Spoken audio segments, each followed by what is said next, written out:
was just like, nah, no. But as life would happen, it will humble you. So we were taking this on with the food. I was delivering food. I remember this one time I even delivered to some influencer. She opened the door and I was like, ha. Wow, it was so funny. I think I DM'd her, like, I'm the girl who just delivered food, and she never replied. When you're trying to get to where you want to be, it's going to be extremely hard, and that we all have different journeys. What you have or accumulate at 21 is going to be different to the next person.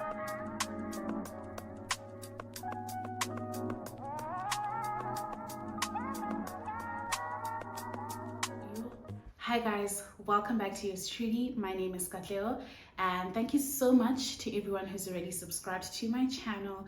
And if you're new here, or perhaps you've been around, like what you see but haven't quite yet subscribed, please do subscribe to my channel.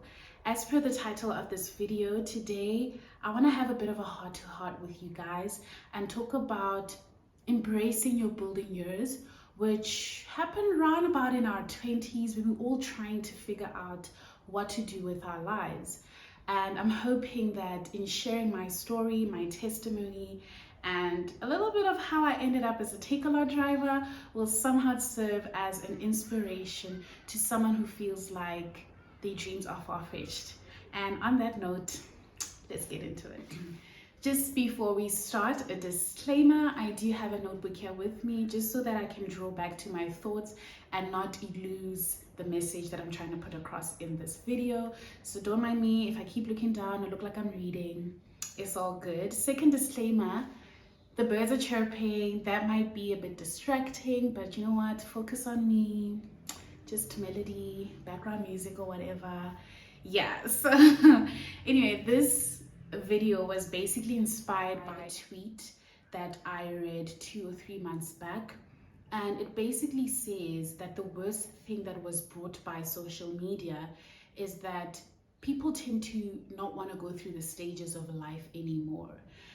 For example, you find that a 23-year-old wants the same lifestyle as a 33-year-old, and they feel that they have failed if they haven't accumulated such lifestyles or such success. And I'm here to say, girl, if you're in your 20s, it's okay, because I feel that the mentality, or this particular mentality that has been, projected through social media, deprives us from enjoying our 20s. And it's okay to be in a position where you're still building. On that note, my journey, so in 2015 I matriculated, and the following year in 2016 I moved to Johannesburg to pursue my first degree, of which I completed in record time. But thereafter, graduating and all that, reality hit. I was back home. I was part of the stats of being unemployed, and there's something that unemployment or not attaining your goals does to your mental well-being. I remember I was in such a bad place. I felt hopeless. There was really nothing I could do to get to where I wanted to be. And I think the hardest thing about that time was seeing how that impacted my parents, because I was back home at the time. And it was such a big change, or such a sudden reality from, chopping life in varsity, having your own rules, doing things your own way, and coming back home and realizing, damn, I've still got so much to do, still got so much to accumulate. And so that was my 2019. I was basically home, job hunting, trying to find a foot in the door. 2020 came in. Funny enough, I got my first job in 2020 lockdown. Okay, God is funny. But anyway, I got my first job as a call center agent, and that on its own was something I never thought I would do. Forget the Takealot. And it was my first job. I was happy. I could work from home, and I think more than anything, it could take away from the depression of another year wasted, because obviously 2019 went and passed. I was unemployed. 2020 was, I was hopeful. I had interviews in the beginning of the year, and then 2020 shut down everything. So it was kind of like a breakthrough for me at that point. But still, I never thought I would be a call center agent. I remember I used to work for a company that was outsourced by the UIF, and as you would know it, our government had promised, people during that time, the COVID relief fund via the UIF. So every day I would just get calls from people, because it's a call center, and people would be yelling, people would be pleading, my money this, my money that. So it was quite a mentally draining job, but let's not dwell on that. I think a few months later, that job ended, and a few months later after that, I got another job, also a call center kind of set up, but for like an insurance company. And I'm pretty sure we all know that company, right? So if you've received a call asking you somebody wants to gift you, it's a free gift, and maybe you received a cute little pink box or maybe somebody called you and you told them, leave me alone. That was probably me on the other side. I've never respected insurance or like call center people more than I do or did after those two jobs, because I was like, we mean, we rude, It's so different being on the other side. But that job on its own was very emotionally taxing.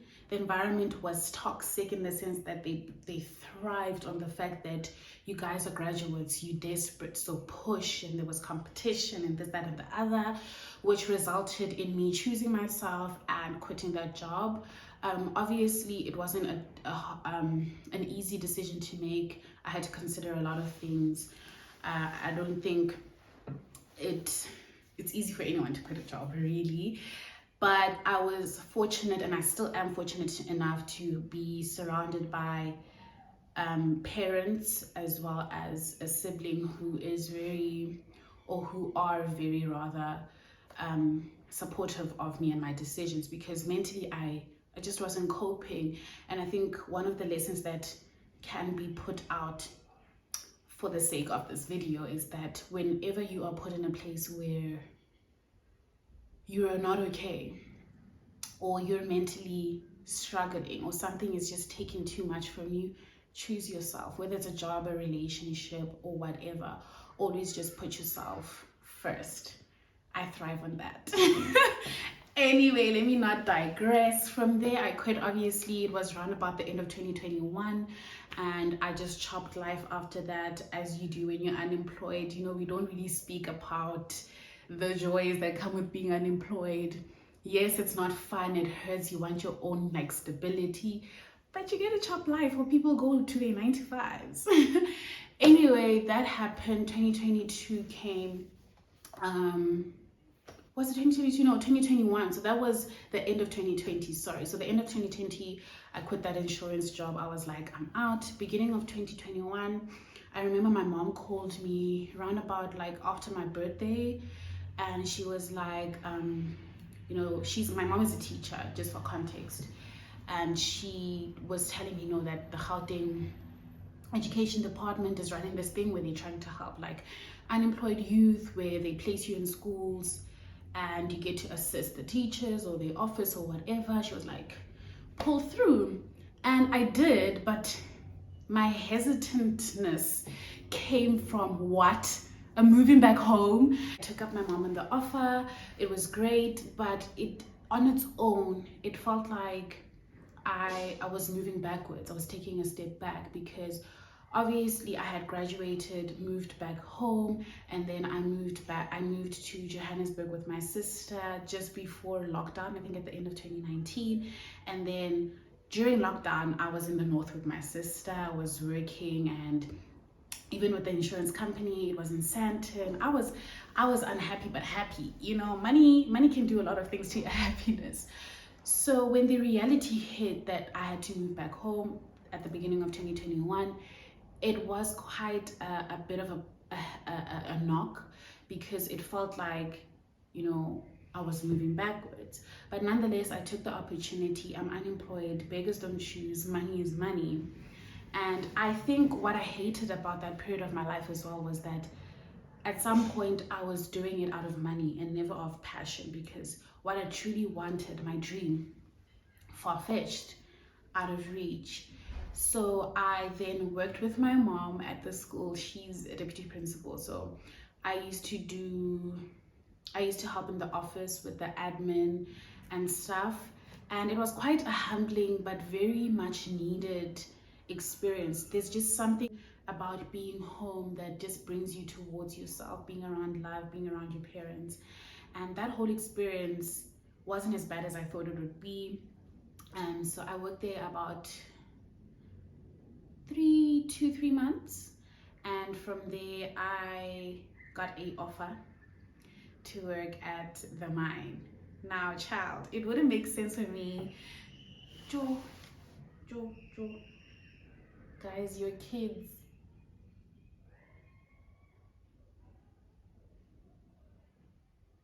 Now, it don't make sense for me to be a girl who comes from a mining town and not have worked at the mine. But let me tell you, I never thought in my wildest dreams, nka bereka ko di mining. Like, yo, I never ever thought in my wildest dreams that I would be wearing, what do you call them, PPE boots. Never. Me, hardly, never. So anyway, I went to this interview. It was a good opportunity, monetary wise, like I said, but just to learn as well. But I remember something that stands out. Guys, there's so much going on in terms of background noise. Excuse it. I think there's a kid screaming. But anyway, so I remember I was in the interview and this guy looked through my papers and he was like, "What are you doing here?" And I'm like, "What do you mean?" And he's like, "You shouldn't be here. You should be somewhere doing the most." You know, I mean, he said it in a professional way. But that on its own was an affirmation for me. Even though it was hard to take, like, yeah, I know, bruh, like, but you're white and I don't have any other opportunity. You're the only opportunity I have right now. So just give me the job. But also, in the same breath, it was an affirmation because I felt that someone else could see that I'm not meant to be here. Somebody else could see that I'm bigger than where I am right now. And that on its own was an affirmation. But anyway, guys, I used to work at the mines. I got the job. I used to wear PPE. I'll try and insert like pictures of the boots or whatever. And we worked on site. So I would basically put to paper what the miners were doing physically, the productivity, so on and so forth. And yeah, I used to work crazy shifts, 6 to 6 a.m. in the morning to 6 p.m. in the night, 4 days on, 4 days off. So I could only see my partner those 4 days. I had to travel back to Joburg, see my man child. Yeah. Anyway, crazy time, but it pushed me, you know. It reminded me that we're building. Unfortunately, the contract had to come to an end because I was working for a company that was outsourced by the actual mine. Their contract or their agreement came to an end, so that meant I was out of a job. And as you can see there by the pattern of, since I was graduating, I never got something solid. It was always like a contract there, a small something there. And even that was disheartening, you know, because back in 2020, back in 2019, I just prayed for a job. And I think even the lack of clarity in my prayers led me into this chaotic journey. And I'm thankful for that, but I hope I just said, God, this is what I want. This is how it should be packaged, and I probably wouldn't have gone through this mess. But as life would happen, everything happens for a reason. So automatically, that was a chance for me to move back to the north, because what? I ain't staying home unemployed. So I went back to my sisters in the north, and yeah, few months nyana in there, I ended up being a Takealot driver. That's how it happened. I remember we were jogging or taking a walk with my mom and my sister. We saw someone doing their deliveries and stuff, and my sister had mentioned it before, like, why don't you just do the Takealot thing in your spare time? And I was just like, nah. No. But as life would happen, it will humble you. So we were taking this walk. My mom was like, I just do it because you have a car. Like, what, you're unemployed, just do it. So I did it and I applied. They checked my car for roadworthiness or whatever. And yeah, we got the job. We got the job. I did the training, and wow, guys, what a humbling experience. What a humbling experience, because I never thought in my wildest dreams that I would be a call center agent, but I never thought in the sanest of my dreams that I would be delivering food to people. So basically what happens is they take you on training, but you can only start doing like packages and stuff like that I think 2-3 months in. So you start with the food. I was delivering food. I remember this one time I even delivered to some influencer. She opened the door and I was like, ha. Wow, it was so funny. I think I DM'd her, like, I'm the girl who just delivered food, and she never replied. Guys, your influencers, your faves, story for another day. But more than anything, and I mean, I say this with a smile now, I speak about this like, but it was hard. It was hard. I remember some of the weekends I would tag along with my partner, and I would cry, bro. I would literally cry waking up and going to do it. And bear in mind, I was only doing it like during the weekend, but it was just so disheartening. Like, is this what I've amounted to? And obviously it's part of the journey, but in that moment it feels like that's all I was. I was just a Takealot driver. I was just a Mr. D girl delivering food, you know. And I lost sight of we are building. I lost sight of we'll get there. It's just to pass time. It was excruciatingly painful to realize that that was my reality at the time. Yes, it had its perks, it had its moments, it kept me busy. The money wasn't too bad, but when you're trying to get somewhere and you're trying to connect how being a Takealot driver is somewhat going to land you as an attorney, it's hard. But funny story that actually happened. I remember this one delivery. So you have an app the same way as you would have an app as a customer, where you do your orders. They give you 15 minutes to go fetch the food, 15 minutes to drop off the food. I remember this one order, we get there and there's no signal, and the address, the security guard, I tried to explain, Kutino, I can't remember in particular, but I was like, I want to go to number 80. He's there like, the numbers here end at 50. So I couldn't get a hold of this person. I called the supervisor person. She's like, it is what it is. Just take the food and continue with your life. Call her later after my shift. I'm like, the food. She's like, chop life. What do? I go home, me and my mans and my sister ate that food. I remember, I think it was a triple dick. We ate that food. We enjoyed it. Cool. We get paid every week, like on a Wednesday. That Wednesday came and they had subtracted that order. I was fuming, child. Like, what do you mean? So those are the things that I had to learn. Don't tell people so. But I spoke to the people, and apparently, like, if customer doesn't get their food or they're not happy with an order, you take the fall for it. And I've never had so much respect for people who deliver food, waiters, any person who is of service. I think that the lesson in that was just to show appreciation. Most of the money that I made were from my tips alone. People who genuinely tip. I wasn't a tip kind of girl until I felt like you deserved it.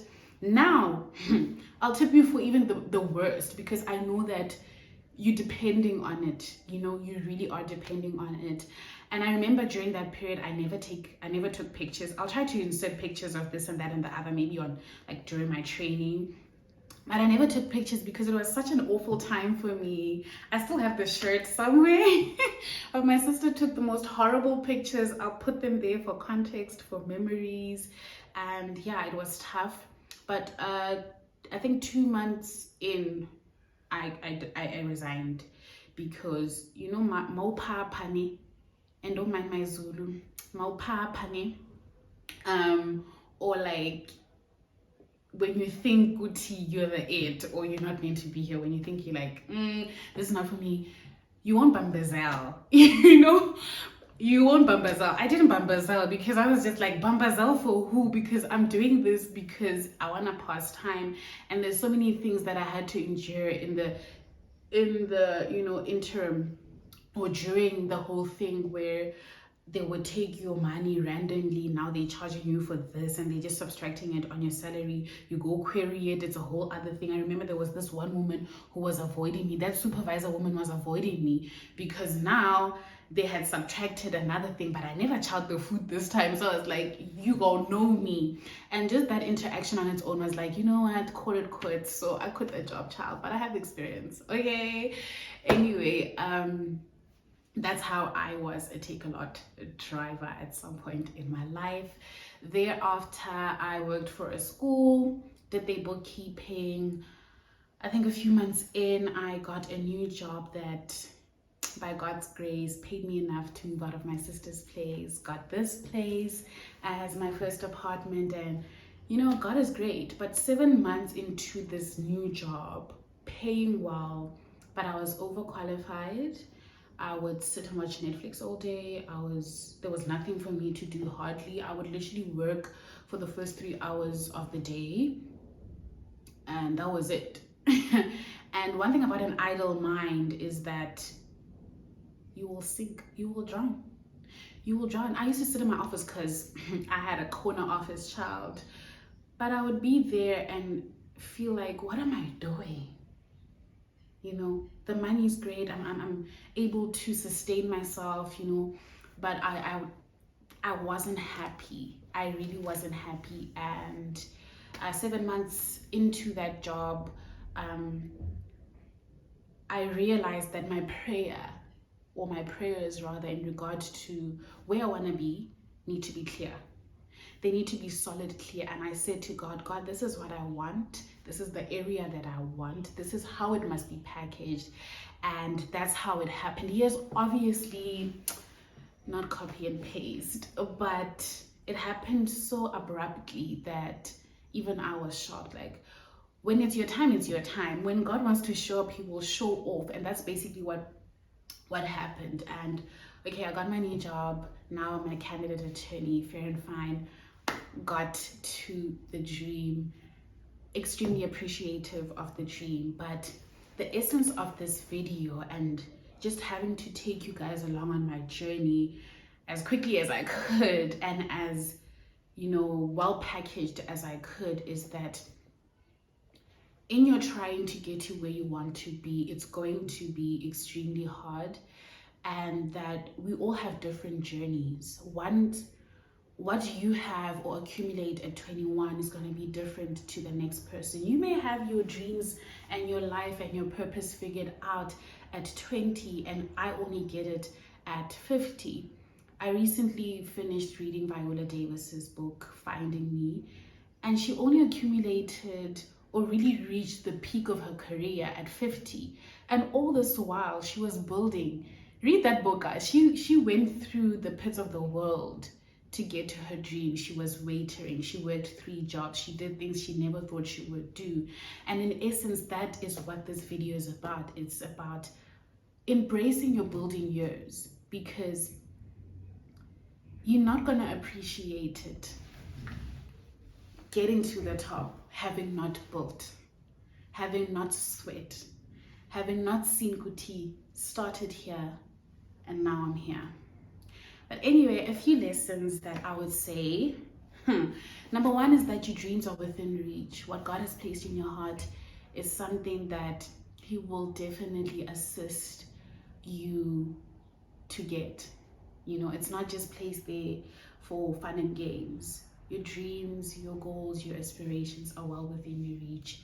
Secondly, is that anything that might feel like a setback in your journey is usually just a stepping stone, because it's just another block leading you to where you're meant to be. I never thought that being a call center agent would teach me the patience and the interpersonal skills that I have, that I can apply in my job and in my dream now. You know, the smallest of things, it's a stepping stone. And as they would say, delay is not denial. Delay is not denial, it's redirection. 3 is my favorite one, is to say that take lessons in your season, whatever season you are in right now. And I'm particularly talking about your waiting season. Take the lesson. Take the lesson in your waiting season. It will surely benefit you in your reaping season. For me, in my waiting season, what I needed to learn was gratitude. Gratitude. I needed to be able to appreciate the small, the PPE boot, the car that I could use to do the Takealot runs, so that I could appreciate more moving into my own place. You know what I mean? So take the lessons. It may be that you're so clouded by the pain, the disappointment, the what am I doing, where am I going?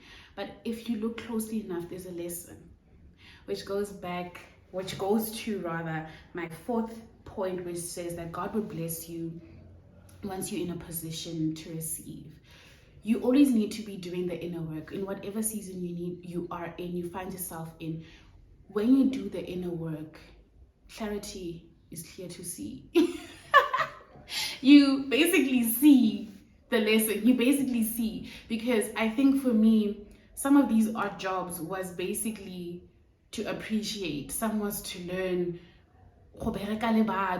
you know, some was to learn certain things that I wouldn't have learned if I just graduated and got straight into, you know, doing what I want to do. And like I said before, some people are blessed with that, but they have learned. Journeys are different, you know. And I think we block our blessings by not letting go of what we wanted things to look like, or what we envisioned our lives would be. Once you let go of your dream and surrender, you will marvel at how quickly you'll get to where you want to be. You will marvel at God's grace, because He's the creator. He knows. Like I said, be particular in your dream, be particular in your prayers too, you know. But surrender, accept, embrace, and that's basically what I'm saying here. Embrace the uncertainty, embrace not having clarity on how you're gonna get there. Oksalayo, you're gonna get there. And once you get there, all of this, the Takealot, the call center, the being humbled, moving back home, won't even matter. It really won't matter. On that note, I just want to say, and I hope that in sharing my story, as little as it may be, that it will serve as an inspiration to someone who feels like their dreams are far-fetched, their dreams are not within reach. I'm here to tell you that you'll get there. It's an undeniable, inevitable thing that you will get to your dreams. You will get to where you want to be. It's your 20s, babe. Build. Be intentional about it, but embrace it and build. On that note, I know this is probably so long, but if you got to the very end of this video, thank you so much for watching. Do subscribe, like, share, and all of that good stuff, and let me know if you would like more videos like this. I hope that you did enjoy, and thank you for watching.